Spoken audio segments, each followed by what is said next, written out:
Welcome to Business Influencers. Hope everyone is having a great week. We are excited again as the show continues to grow in numbers thanks to you tuning in each and every week here at TALRadio. Again, we are excited to bring in subject matter experts from around the world sharing their words of wisdom and insights to help elevate your business influence to the next level. Now, as many of you know or may not know, business influence is so important. It's through business influence that you create more connection and impact to the communities, industries, and people you serve in your business. And influence is often sometimes overlooked as an important strategy to help move your business and brand to the next level. Well, on every show that we have each and every week, we share insights from people that are going to share critical information that will help you to do that in your business, career, and whatever that means to you. So with that being said, our show is being brought to you today by Alumni Direct. Alumni Direct is a new social media community platform dedicated to bringing alumni together from all different generational types, opportunities to meet new people, and perhaps rekindle old relationships. It takes all the noise out of social media, so no more notifications and people just texting you. This allows you to come in on your time to generate genuine, authentic relationships with people you've already known in the past and meeting new people for the first time. We highly encourage you to check them out at alumnidirect.com. That's alumnidirect.com. Well, today's show is really great. I'm looking forward to it. We're going to be talking about how to supercharge your career in 6 weeks. We're here with Todd White. He is the CEO of ClearPeg LLC. He's a recovering engineer. He's got 30 plus years experience building professionals just like you and 50 plus global business assessments that he has done over 20 industry verticals, companies like Accenture, BP, Chevron, Pratt & Whitney, Sikorsky, Sony, and so on. To describe his career as diverse is an understatement. Not only has he worked across multiple functions and industries, he has also lived and worked abroad. Bottom up or top down, he knows how to work with people, functions, and industries. His unique perspective allows him to relate into almost any situation that a business or employee may encounter, and he meets his clients where they are, and together they build forward together. Without further ado, we welcome Todd White to the show. Todd, how are you doing today? I'm doing great, Chris. Thank you so much for having me on the show. We are so happy and grateful to have you on. And I know we're going to be talking about how to supercharge your career in 6 weeks. And, you have a platform that has been out now, Career Catalyst. I know you're going to be sharing some valuable insights about that and how we can supercharge your career in 6 weeks. Why is it more important right now, Todd, than ever for people to not take their career for granted? Why is it important to be proactive rather than reactive when it comes to the career in this environment that we're in? We're in an extremely dynamic environment right now. You've got AI on the forefront. It's not going away. Ever since they announced a moratorium on it, 3 or 4 weeks ago, it's exploded in spades. We're competing on a global scale still. So whether China's one thing, India's another, Eastern Europeans, all of those things are coming into play. And then if we look at the way the markets have played out here, we went from so many people, the great resignation or the quiet firing or whatever you want to call it. Everybody's just kind of twisted and turned in so many different directions. You've got organizations. Actually, a lot of people they've joined an organization and never actually met anybody before they've actually turned around and went somewhere else. So organizations are struggling with remote work, with on-site work. With some people want to engage and talk, others just want to text all the time. There's such a myriad of things that are out there. And then culturally, you never get to understand an organization if you've never physically met anyone. And I know I met a young lady, it's been a year or so ago, but she said, it's a networking introduction. She said, I'm a 2 times great resignator. I said, well, explain that one to me. Either you're not too good at the interviewing process or people don't know how to hire you. And I think it's a combination of both. So you got organizations that are just doing the best they can to hire people. And you've got people, I know one CEO shared with me, so I recently hired somebody actually out of New York, hired them, their 10 to 15 years worth of IT experience. sign a contract and don't bother to show up. Don't call, don't show up, anything. And then so people have to make multiple offers. I could go on about this forever, but the whole point is very dynamic, a lot of angst, a lot of chaos. People are struggling with the pandemic. The pandemic accelerated everything. Now we're coming out of that. Some people demand remote. Some people want to get back in the office.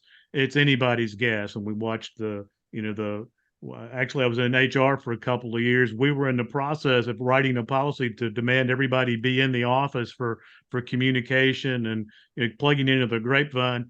And you turn around within a month. Well, now everybody's out of the office. Not only is everybody out of the office, but you need to get out of the space that you've got leased. You got to figure those things out. So why now? Why not now? And in times of chaos, you're either going to make it or break it. You can put your head into the sands, but when things are changing, that's when there's such opportunity out there. Yeah. And that's why now's a great time to supercharge your career.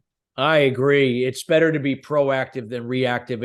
It's a strategy. And I know that's what you're doing with your platform and educating and helping people to see that this is a strategy that if it's customized, can help people, be more in control over the direction of their career and not reacting to things beyond their control, like with AI and things that could potentially eliminate certain jobs and so on. Well, I think the interesting thing about AI is everybody's got an opinion on what it is or what it's not. It's not going away. It's kind of like a horse. You don't race a horse. You have to learn how to ride it.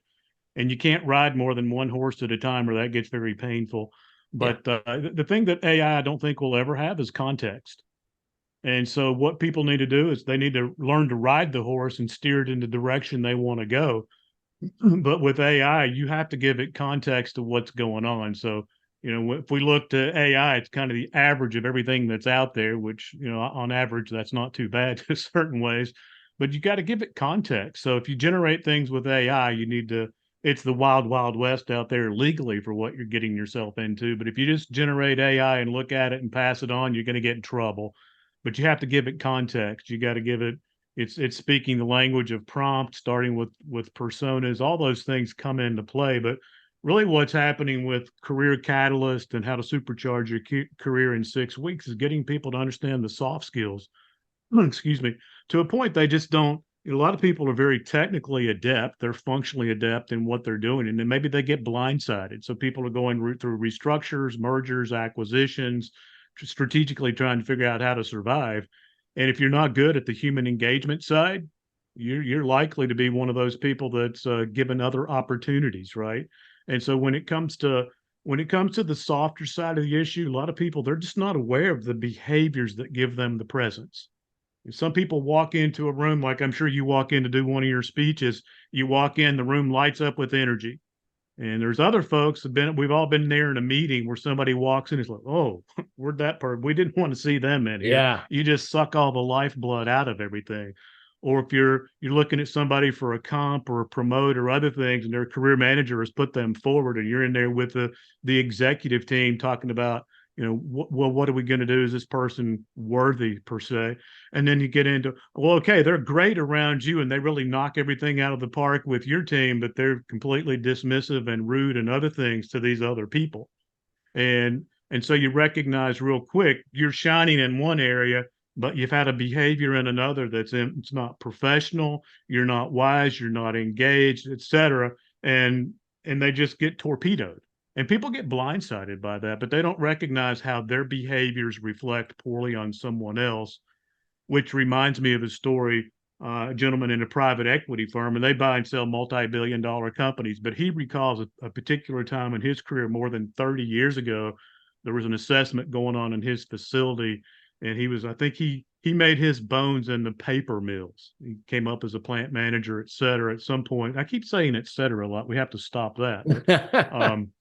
He says, I recall this gentleman brought me to the side and says, listen, you're very strong on the technical elements, but you might want to consider adjusting your behavior or understanding how your behavior is going to influence your success. And he never forgot that. And you're lucky early on in your career, at any point when someone has the fortitude or the tenacity to pull you apart, pull you aside and say, listen, I hear you, I see you, but I think you'd be more effective if you took some more time to understand how those things play out. And one of the things I'll share with my coachees I get into a lot is Yeah. the I versus we conversation. Have you ever had that one Oh before? yeah. Yes. It's one of my early tour mentors. I'm a young engineer out there on the floor doing a lot of good stuff, and I'm out there doing my walk arounds. And at that time, you had radios in the facilities, and you had a beeper on your side on the weekends. That's how old this one goes back. That But I was out was there like on in the the production. 90s, right? Early 90s, mid 90s, or somewhere on there. Early 90s. Yeah. I'm walking the production floor and I'm on the radio going, hey, I need a crafts person out here to do this. And hey, I need a crafts person and I need this and I need that. And my tour mentor or mentor, he's a great guy.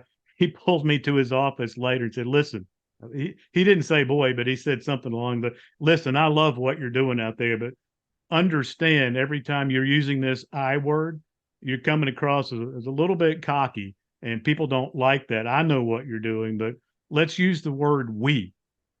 We need this, we need that, we need something else. And that's something I never forget because when we are leading people and you use a whole lot of that I thing, it really can rub people the wrong way. Yeah. It makes it seem like it's all about you and not about anybody else. Correct. And those all come into the behaviors where you don't even recognize what you're saying, and words matter. You hear that sticks and stones may break my bones, but words will never hurt me. They do stick. I've had people come up after 30 years and say, hey, remember that story? I told that. You have to remember what that story is, but words matter. They stick with people, the good, the bad, and the ugly. But those things are critical for the behaviors. Yeah. Wow, that's great. And what could be some other things like when you talk about supercharging your career? And what would be some other things without people are going to have to find out more by checking out your program, getting involved in it. But what could be some another little nugget you could share about what people could be doing to supercharge their career? Well, one of the other things, and we do a lot of development. We work largely on the executive side of the equation, where we work with the executive team and they want to build their future.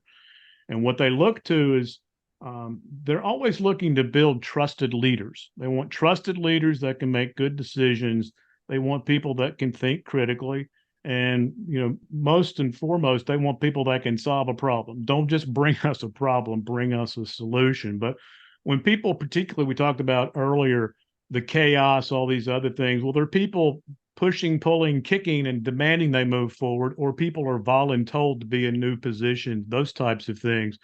And what happens invariably, the first half dozen or more sessions that you get into, almost all people in new positions or new managers, those types of things, they always ask these questions around credibility and confidence.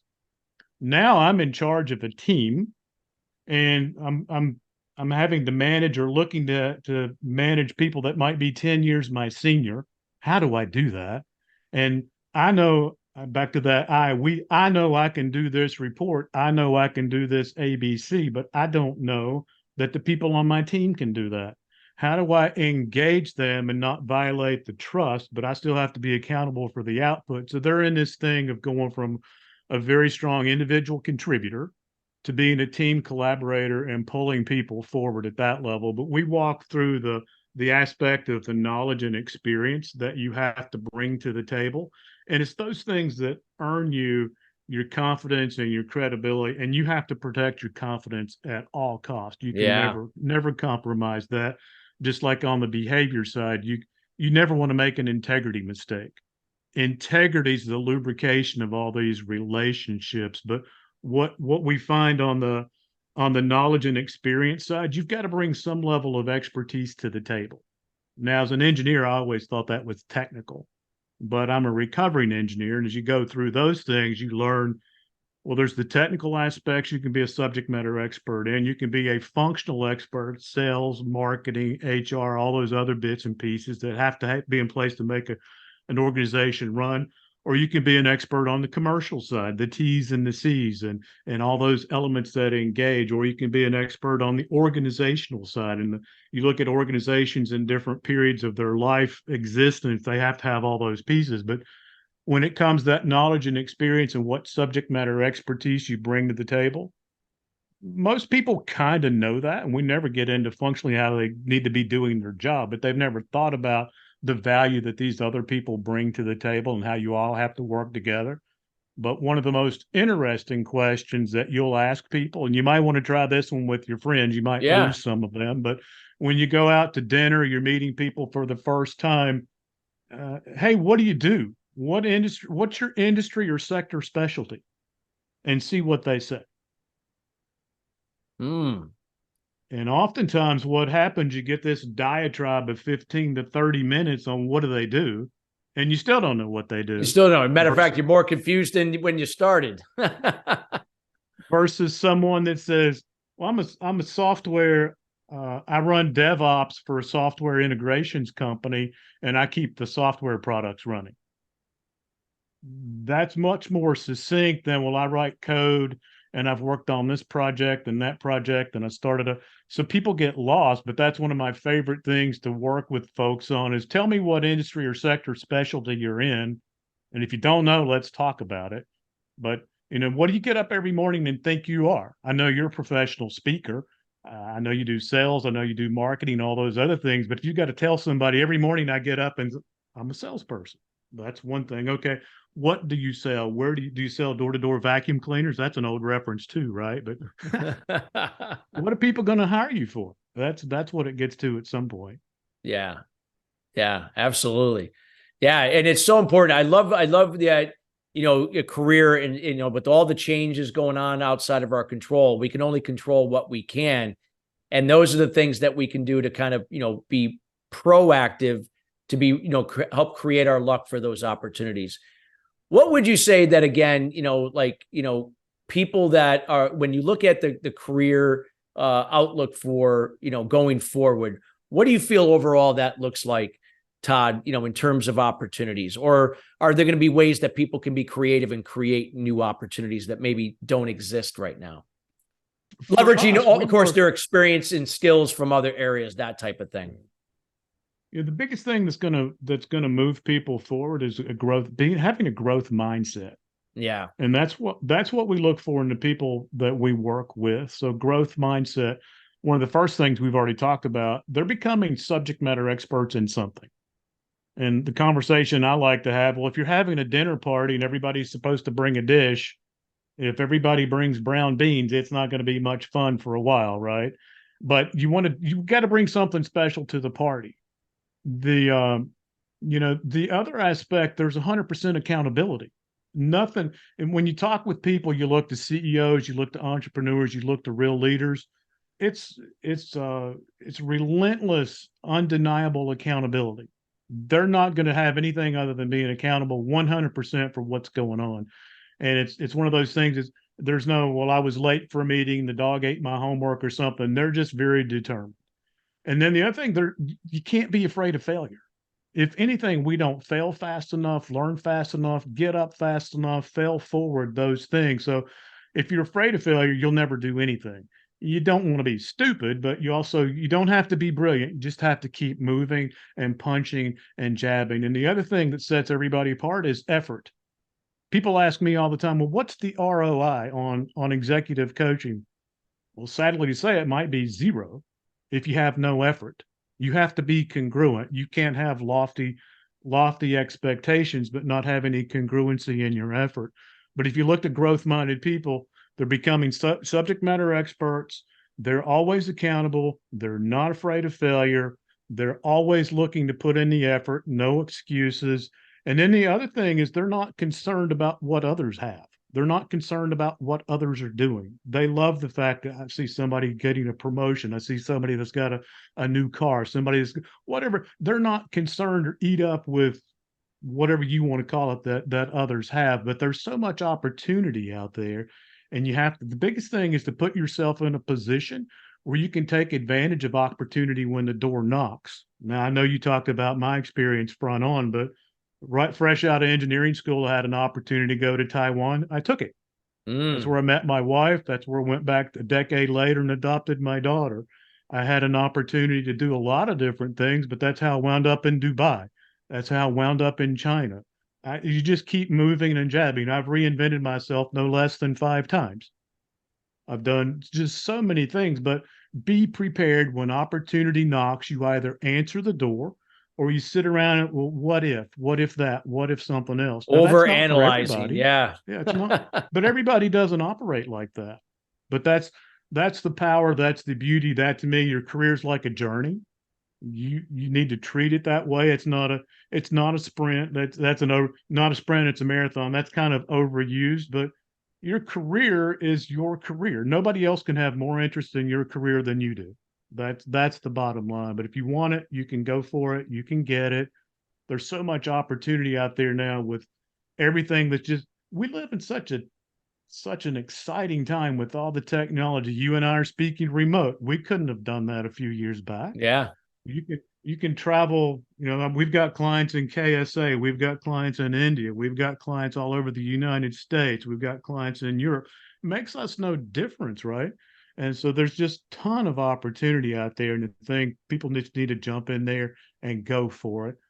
The other thing I find with people, not everybody can be a leader. Not everybody wants to be a leader. Some people are doers. We talk about the do, manage, lead cycle. That's kind of some secret sauce in a success, but we all start as doers.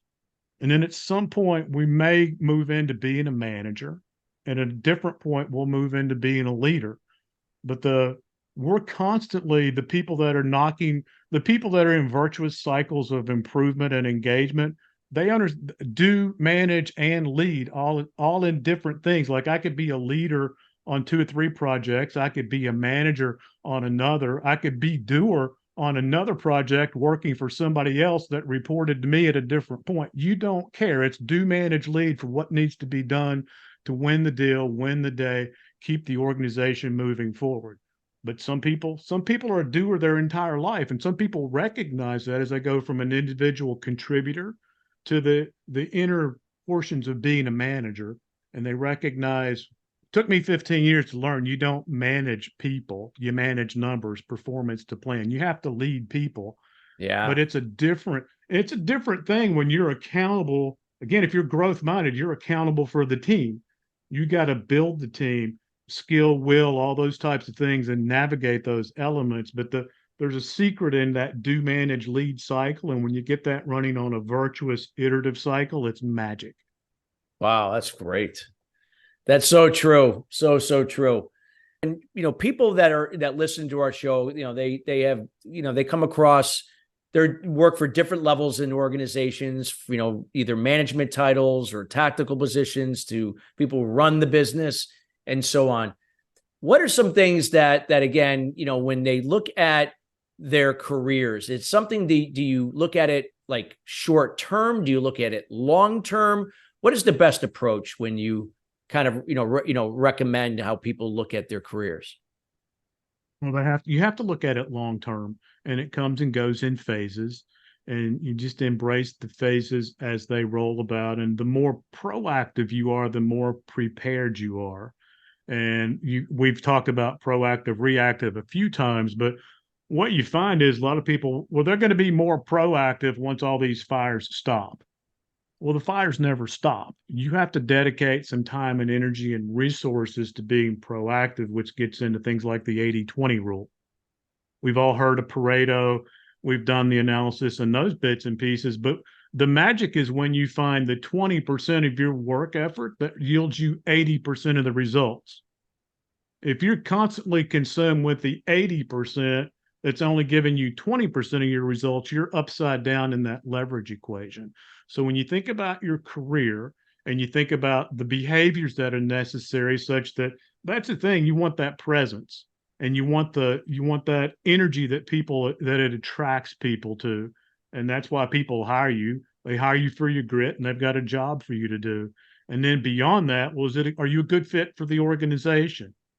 How do you fit culturally? How do those things work around? And all that's proactive when you actually sit down and think about it. And one of the best things you can do is recognize sooner rather than later whether I'm a good cultural fit within this organization. I've got a buddy that we go back, I don't know, 15, 20 years, and I was talking with him about our coaching at the executive. He said, well, my brother and I won't mention the name of the company, but his brother worked for a really well-known organization. It's been maybe 35 years ago, and they offered him executive level coaching. And when the coach was done, he said, "Hey, you're a great guy, and this company needs you, but I'm going to tell you right now, you need to leave." Yeah. Because you will never fit culturally. And he took that advice and went to another organization. Now he's been there for 30 years, right?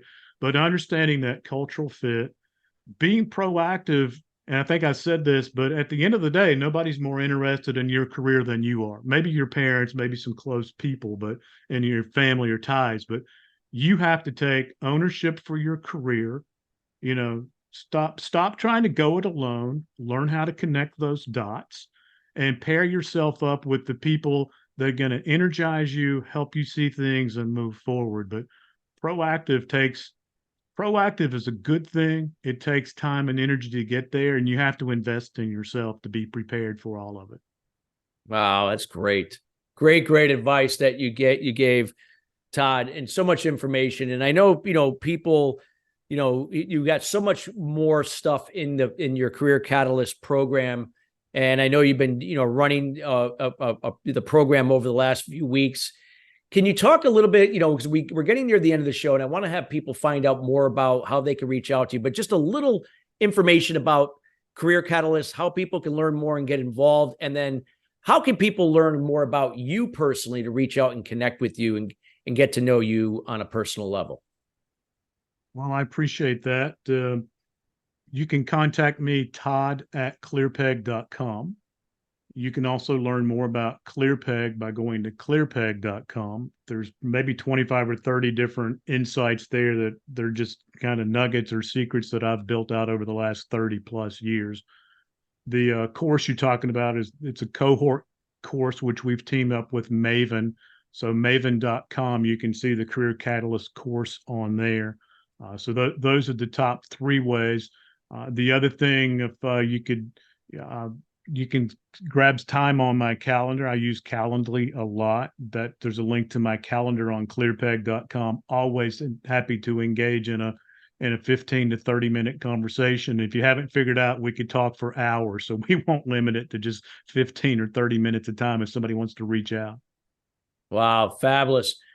Todd, I want to thank you very much for taking the time to be here with us here out of your schedule. We're so grateful to have you on Business Influencers. Thank you, Chris. I truly appreciate being a guest. Thank you. And we highly encourage everybody to reach out, get to know Todd. Also, there will be a link here that you can find out more information about Career Catalyst. We highly encourage you to check it out. This is a game changer when it comes to help supercharge your career, in this case, in 6 weeks. So, I shouldn't say less, but in 6 weeks. I want to be exact. But with that being said, Todd, thank you so much. We are so grateful for you being here from all of us here at TALRadio. Thank you, Chris.